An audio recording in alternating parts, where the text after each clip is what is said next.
कभी बैंक ने कर दिया था इनकार। कभी बैंक ने कर दिया था इनकार लोन देने से, और आज मालिक हैं 11,000 करोड़ की कंपनी के। जी हाँ दोस्तों, समय कभी भी बदल सकता है गाइस। तो समय खराब होने का इंतजार ना करें, बल्कि उस समय को अच्छा बनाने के लिए उस पर आज से ही काम करना शुरू कर दें। ये लाइन है अमन गुप्ता की, जो कि फाउंडर हैं वोट कंपनी के। जी हाँ दोस्तों, आज बात करूंगा वोट कंपनी के ऊपर। वोट कंपनी 2014 में आई थी। 2014 में अमन गुप्ता और उनके दोस्त समीर मेहता ने, दोनों ने मिलकर के इस कंपनी को स्टेब्लिश किया था, यानी ये कंपनी ओपन की थी।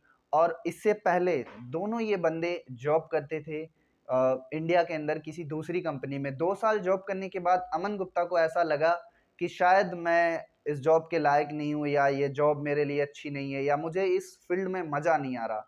और उन्होंने डिसीजन लिया, जॉब छोड़ दी। उसके बाद वापस घर पे चले गए और उसके बाद कुछ दिन इंतज़ार किया। लेकिन मिडिल क्लास फैमिली और एक बिजनेस बैकग्राउंड फैमिली की दो ही चीज़ें होती हैं कि बिजनेस में हर बंदा यही चाहता है कि मेरा बच्चा आगे चल करके बिजनेस करे। उनकी फैमिली में प्रेशर आया और अमन गुप्ता को वो बोलते थे उनके फादर उनकी फैमिली से कि आप सीए बन जाओ, आगे की एमबीए की एजुकेशन पूरी कर लो और सीए की पढ़ाई करो। हालांकि अमन गुप्ता ने ऐसा ही किया। उन्होंने अपना एक एमबीए इंस्टीट्यूट ज्वाइन किया, इंडियन स्कूल ऑफ बिजनेस। उसको ज्वाइन करने के बाद उन्होंने वहाँ से अपनी एमबीए की डिग्री कंप्लीट की, और डिग्री कंप्लीट करने के बाद उन्होंने, जब सीए की उनकी एजुकेशन चल रही थी, तो बीच में ही उन्होंने ड्रॉप कर दी, क्योंकि उन्हें लगा कि शायद मेरे लिए है ये चीज़ बनी नहीं है, या फिर मज़ा नहीं आ रहा। कहाँ अकाउंट, फाइनेंस, फाइनेंशियल ईयर, ये सारी चीज़ें उनके समझ से परे थी। उन्होंने उस आइडिया को ड्रॉप किया और वहीं से अपना जो सीए का सपना था वो छोड़ दिया। उसके बाद फिर से वो कुछ देखने लगे कि नहीं यार, कुछ अपना स्टार्ट करते हैं, और कुछ अपना स्टार्ट करते हैं।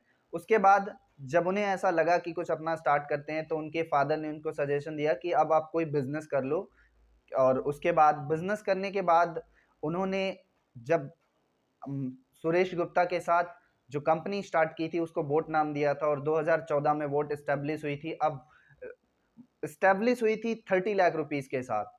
और उसके बाद उन्होंने, क्योंकि ये जो काम कर रहे थे, इस काम में ऑलरेडी करीब करीब 200 से ज़्यादा कंपनियां इस काम में ही पहले से मौजूद थीं, और इतना ज़्यादा कंपटीशन था कि सफलता दूर दूर तक नहीं मिलेगी। लोग ऐसा भी बोलते थे अमन गुप्ता को कि बहुत ऐसी कंपनियां आई शाम को और सुबह चली गई हैं, बहुत से ऐसे लोग आए और चले गए।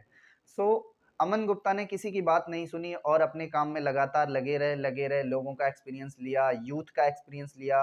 अब ये बोट कंपनी आखिर क्या करती है? तो बोट कंपनी सेल करती है ऑनलाइन प्रोडक्ट्स, जो कि ऑडियोबल होते हैं, यानी जैसे हेडफोन्स, स्पीकर और इलेक्ट्रॉनिक एसेसरीज, ये सारी चीज़ें एज अ ई कॉमर्स के थ्रू वो सेल करते हैं।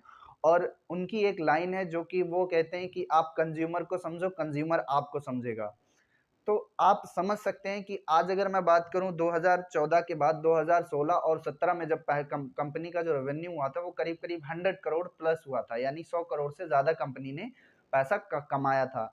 लेकिन 100 करोड़ कमाने के बाद उन्होंने अपनी कंपनी में बहुत सारी स्ट्रेटेजी लगाई, मार्केटिंग किया, प्रोफेशनल हायर किए। इतने पैसे नहीं होते थे कि वो अच्छे अच्छे लोगों को हायर कर सकें, बट यस, उन्होंने फिर भी ऐसा किया और अपने पैसे लगाए। और जहाँ तक उन्होंने यूथ को अपनी कंपनी में अडॉप्ट किया, और धीरे धीरे देखते देखते आज करीब करीब, अगर मैं कंपनी की बात करूं, तो कंपनी की जो मार्केट कैप है वो करीब करीब 700 करोड़ प्लस है। और वहीं पर अगर हम कंपनी की वैल्यूएशन की बात करें तो करीब करीब 9,800 करोड़ कंपनी की वैल्यूएशन है। और वहीं पर अगर हम कंपनी की नेटवर्थ की बात करें तो करीब करीब 11,000 करोड़ प्लस कंपनी की नेटवर्थ है। और उसके साथ ही ये जो अमन गुप्ता हैं,